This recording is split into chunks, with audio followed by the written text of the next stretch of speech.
Selamat siang semuanya. Perkenalkan, kami dari kelompok 3 akan menyampaikan terkait keamanan pangan pada salah satu brand mie pedas yang terkenal di Indonesia. Kami akan mereview terkait kemasan take away yang diberikan kepada konsumen, cemaran yang ada produk, dan juga hygiene serta kebersihan yang ada pada produk. Sebelum itu, izinkan kami memperkenalkan diri terlebih dahulu. Perkenalkan, saya Telaga Zabrita Pratikna dengan NIM belakang 035. Saya Ramazira Alfitria dengan NIM belakang 027. Saya Badria Rohimah dengan NIM belakang 034. Saya Tranacia Dewi dengan NIM belakang 21. Saya Syahid dengan NIM belakang 036.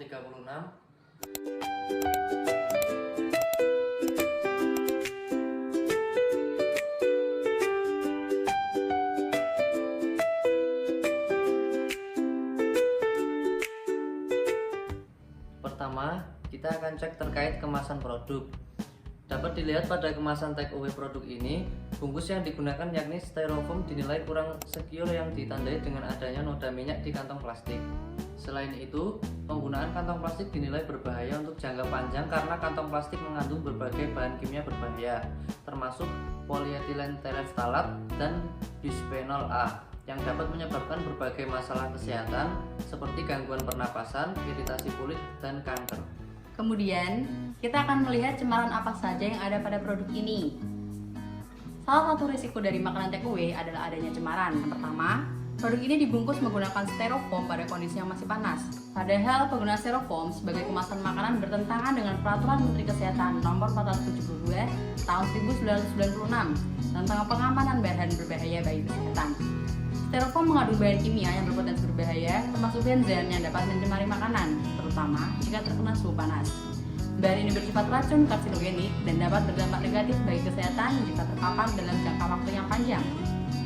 Dampak dari paparan benzen dalam styrofoam bisa menyebabkan gangguan pada kelenjar tiroid, sistem saraf, dan sumsum tulang belakang.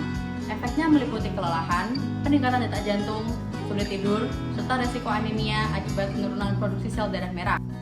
Selain itu, sistem imun juga bisa melemah, membuat tubuh lebih rentan terhadap infeksi.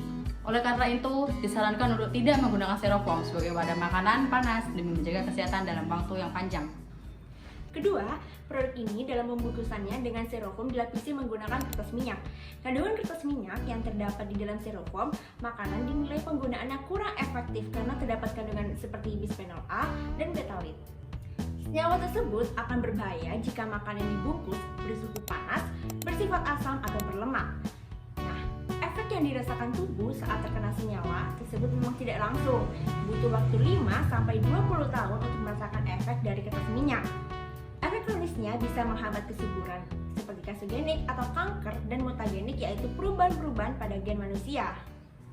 Ketiga, alat makan yang digunakan adalah sumpit kayu disposable. Sumpit sekali pakai yang terbuat dari kayu atau bambu menggunakan bahan kimia seperti sulfur dioksida. Proses ini dapat mengandung residu berbahaya yang berpotensi menyebabkan masalah kesehatan, termasuk gangguan pernapasan dan kanker. Sumpit sekali pakai dapat menimbulkan resiko kesehatan melalui kontaminasi mikroplastik yang berpotensi mempengaruhi kesehatan manusia. Keempat, terlihat bahwa minuman kemasan yang dipesan dalam kondisi dingin nampak es batu yang mulai mencair. Padahal, es batu yang disimpan dalam tempat yang tidak dikontrol suhunya mengakibatkan es yang disimpan mencair. Selama es mencair, suhu akan meningkat yang memungkinkan terjadinya pertumbuhan berbagai jenis mikroba. Sehingga, sebaiknya segera dikonsumsi sebelum es batu mencair atau dipesan dalam kondisi yang tidak dingin. Lalu kita akan melihat hygiene produk ini.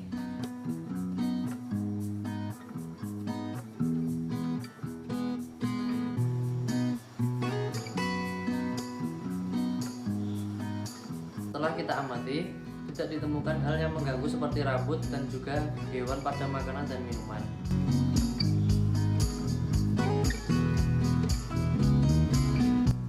Selain itu, kemasan pada produk minuman telah aman digunakan untuk minuman dingin maupun panas yang ditandai dengan adanya kode 05 pp yang mengartikan kemasan plastik minuman ini telah food grade. Berdasarkan hal-hal yang sudah kita amati sebelumnya, terdapat kelebihan dan kekurangan pada produk tersebut. Kelebihannya yaitu kita tidak menemukan rambut ataupun hewan yang ada pada makanan ataupun minuman tersebut. Nah, ada satu hal yang menarik nih, yaitu cup yang digunakan pada minuman tersebut sudah mengandung BPA free. Sedangkan kekurangan dari produk ini adalah yang pertama, digunakannya styrofoam sebagai bungkus makanan yang dapat menyebabkan berbagai masalah kesehatan. Yang kedua, kertas minyak sebagai pelapis makanan. Dan yang ketiga, penggunaan supit kayu disposable yang berpotensi memiliki residu. Nah, setelah kita mengetahui kelebihan dan juga kekurangan dari produk ini, kita dapat memberikan rekomendasi kepada kalian. Apabila ingin mengonsumsi produk ini tuh boleh saja, akan tetapi jangan dikonsumsi secara berlebih. Kemudian, sebaiknya dikonsumsi di tempat untuk menghindari adanya cemaran mikroplastik dari styrofoam dan juga cemaran biologis dari es yang mencair. Apabila ingin di take away, sebaiknya dipindahkan terlebih dahulu di piring yang ada di rumah. Sekian yang dapat kami sampaikan, kurang lebihnya mohon maaf. Terima kasih.